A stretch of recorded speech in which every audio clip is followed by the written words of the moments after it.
ஹாய்ங்க. இன்றைக்கி என்ன செய்ய போகிறேன்னு பார்த்தீங்கன்னா, பீக்கங்காய் தொல்ல ஒரு சட்னி தாங்க. இது ரொம்ப ஹெல்த்தியாக இருக்கும், டேஸ்டியாகவும் இருக்கும். ஸோ இதில் வந்து நார் சத்து அதிகம். வாங்க எப்படி செய்யலான்னு பார்க்கலாம். அதுக்கு வந்து பெரிய வெங்காயம் 4 எடுத்து கட் பண்ணி வச்சுருக்கேங்க. அடுத்து வரமிளகாய் ஒரு 5 எடுத்துருக்கேன். தக்காளி வந்து ஒரு 3 தக்காளி. அதுக்கப்புறம் கொத்தமல்லி தழை கொஞ்சம், கருவேப்பிலை கொஞ்சங்க. இது கூட பார்த்திங்கன்னா நம்ம தேங்காய் சேர்க்க போகிறோம். அது ஒரு 1/2 மூடி திருவி சேர்த்துக்கலாம். அதுக்கப்புறம் இதில் கடலப்பருப்பு மெயினாக சேர்க்க போகிறோங்க. கடலப்பருப்பு வந்து ஒரு கைப்பிடி அளவுனாலும் சரி, இல்லை இன்னும் கொஞ்சம் அதிகம்னாலும் சரி, உங்களுக்கு தேவைக்கு தகுந்த மாதிரி சேர்த்துக்கோங்க. அதுக்கு தேவையான அளவு உப்பு. வாங்க எப்படி செய்யலாம்னு பார்க்கலாம்.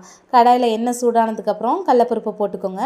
அது நல்லா கொஞ்சம் வறுத்து வந்தோடனே மிளகாவை போட்டு அதுவும் நல்லா வாசம் வர நேரத்துக்கு வெங்காயமும் தக்காளியும் போட்டு நல்லா வணக்கிக்கோங்க. அதுக்கப்புறம் கொத்தமல்லி தழையும் கருவேப்பிலும் போட்டு நல்லா வணக்கிக்கோங்க.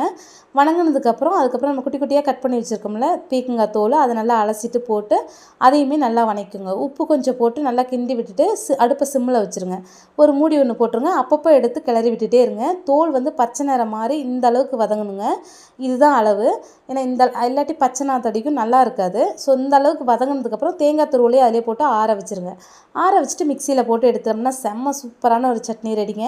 ஸோ இது வந்து பார்த்திங்கன்னா சாப்பாட்டுக்குமே சூப்பராக இருக்கும். ரசம் மட்டும் கொஞ்சம் இருந்தால் போதுங்க, செம்மையாக இருக்கும். டிஃபனுக்குமே நல்லா இருக்குங்க. இன்றைக்கி எங்கள் வீட்டில் பார்த்திங்கன்னா தோசை தான் செஞ்சுருந்தேன். ஸோ தோசைக்கும் நல்லா இருந்தது, சப்பாத்திக்குமே நல்லா இருந்ததுங்க. ஸோ கண்டிப்பாக நீங்களும் இதை ட்ரை பண்ணி பாருங்கள். ரொம்ப ஹெல்த்தியானது.